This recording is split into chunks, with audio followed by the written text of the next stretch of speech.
최원입니다. 남녀 평등과 민주주의는 몸과 마음처럼 하나입니다.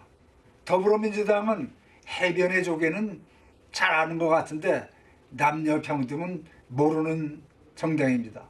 남녀 평등을 모르니까 해변의 조개 같은 변사또적인 사고방식이 대두된 겁니다. 남녀 평등을 모르쇠 한 더불어민주당은 그러면 해변의 조개당입니까? 남녀 평등은 우습게 하는 정권은 반드시 재앙을 자초합니다. 문재인 정부의 가장 큰 잘못은 남녀 평등을 우습게 알고 여성을 지나치게 해변의 조개 취급을 했다는 점입니다. 말하자면 남녀 평등에는 관심이 없고 해변의 조개에만 관심이 있는 거 아닌가, 이런 의문까지 듭니다. 그것도 아니라면 남녀 평등과 해변의 조개는 어떤 관계인가 따져봅시다. 문재인 정부는 운동권 정부이기도 합니다. 운동권 정권이라 해서 남녀 평등을 모르는 정권이라고 할 수는 없겠죠. 그런데 운동권은 여성을 정치와 취재의 목적이 아니라 운동의 보조수단 또는 운동권 남성들의 기쁨적 정도로 취급하지 않았나, 이런 의문까지 들게 했습니다. 이 점은 최영미 시인이 공개적으로 세상에 알리기 이전에도 공공연하게 나돌던 얘기입니다. 그러니까 운동권 정권은 남녀 평등을 소중히 여기는 정권은 아니라는 얘기입니다. 최영미 시인은 고은에게서 성추행당한 사실을 미투했습니다. 고은을 성범죄자로 폭로했습니다. 고은은 최영미를 명예훼손으로 고소했지만 재판에서 최영미가 이겼습니다. 우여곡절을 겪은 끝에 고은과의 재판에서 이긴 최영미는 재판이 끝난 후 시집 돼지에게 출판 기념회에서 운동권이 여성을 어떻게 취급하는지를 세상에 알렸습니다. 아니, 최영미 시인의 폭로가 아니었더라도 운동권의 여성과는 세상에 널리 알려져 있었습니다. 한마디로 여성을 국가정책의 목적이 아니라 운동의 수단으로 활용한 거 아니냐라는 소리까지 듣고 있습니다.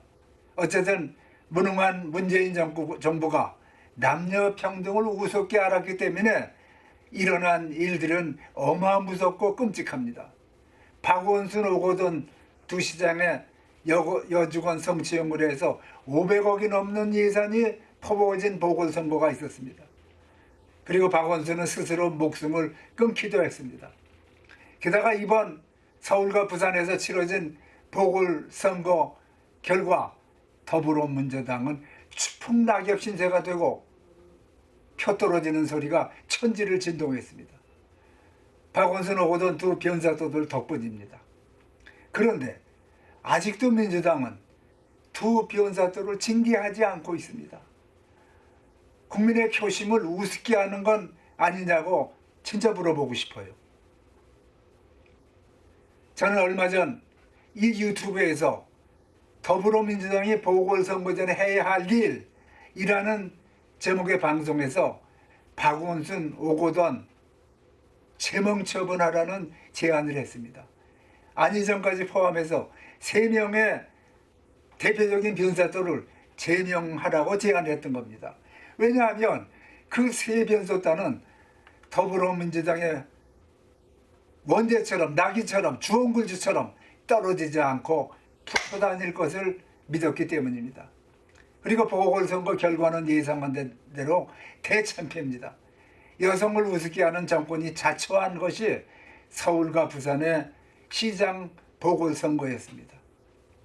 보궐선거가 선거로 해서 나라가 시끄럽고 국민은 양분되고 참 이 정부 여성정책 잘못해서 국민들에게 큰 부담 안겨졌고 분노한 국민은 돌아서기 시작한 겁니다. 여성을 우습게 하는 정권이라 여성가족부는 있지만 제대로 된 여성정책이 없어서 여성가족부 장관은 국회에만 오면 샌드백처럼 얻어 터졌습니다. 오죽해야 문정권 4년 동안 1년에 한 명씩 여성부 장관이 4명이나 바꿨겠습니까? 여성에 대한 정책, 그에 수반되는 인구 정책이나 주택 정책은 길을 잃고 헤매고 있습니다. 마치 여성 문제 같은 것도 정권 차원의 문제냐고 묻기라도 하는 듯 국가의 가장 중요한 문제인 여성 문제를 잡지의 부록처럼 소홀히 했습니다. 근데 여성 문제는 잡지의 부록이 아니라 잡지의 표지입니다. 잡지의 얼굴입니다. 이것을 알기까지 이 정권은 얼마나 더 헤맬 것입니까? 우리는 남녀평등을 하나의 미신으로 여기기까지 했습니다. 즉 이루어지지 않는 것, 그래서 염원하지 말 것, 염원은 하되 구체적 꼭 이루려고 애쓰지 말 것, 남녀평등의 불편함에 대해서 구체적 이론적으로 말하지 말 것, 그냥 아젠더로만 존재하게 남겨둘 것. 문정권의 남녀평등 무식이 이 정도가 아니었나 추론되기도 합니다. 그러나 몸과 마음이 이원론처럼 남녀평등과 민주주의는 몸과 마음처럼 함께 갑니다. 그러나 남녀평등을 우습게 하는 과거 시대의 이론을 아직도 신봉하는 사람들이 정권을 잡으면 어떻게 된다는 것을 이 정권은 우리에게 알려주려고 참 많은 노력을 지금도 하고 있는 것 같습니다.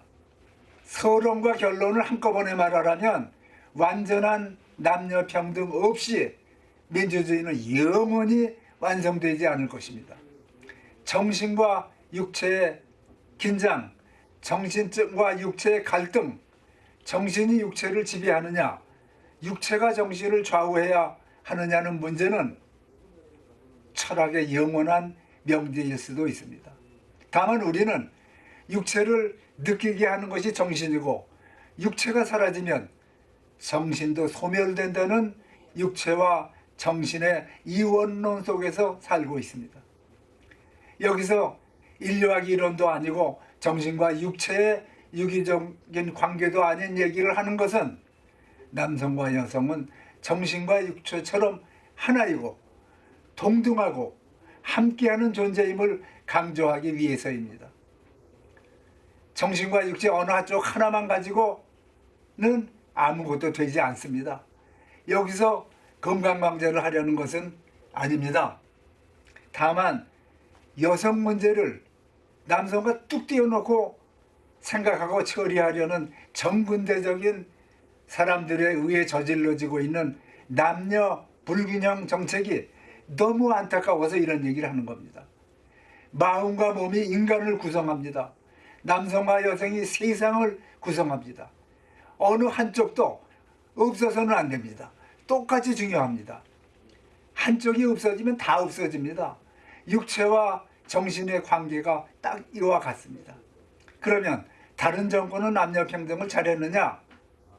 그건 아니죠. 다른 정권도 마찬가지입니다.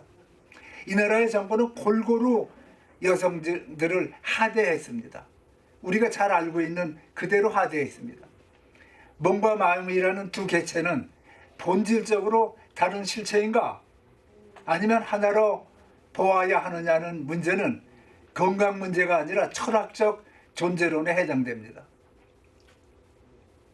몸과 마음은 상호간 최대한의 영향을 주고받습니다. 그런 면에서 몸과 마음은 부부사회와 같습니다. 몸과 마음의 관계는 남녀평등과 민주주의의 관계와 딱 같습니다. 완전한 남녀평등 없이는 민주주의는 영원히 완성되지 않을 것입니다. 남녀평등이 몸과 마음처럼 하나임을 증명하는 것이 민주주의입니다. 더불어민주당은 이 간단한 공식을 깨우치지 못해서 보궐선거에서 완전히 패배했고 계속 깨우치지 못한다면 다음 대통령 선거에서 정권을 빼앗기게 될 겁니다.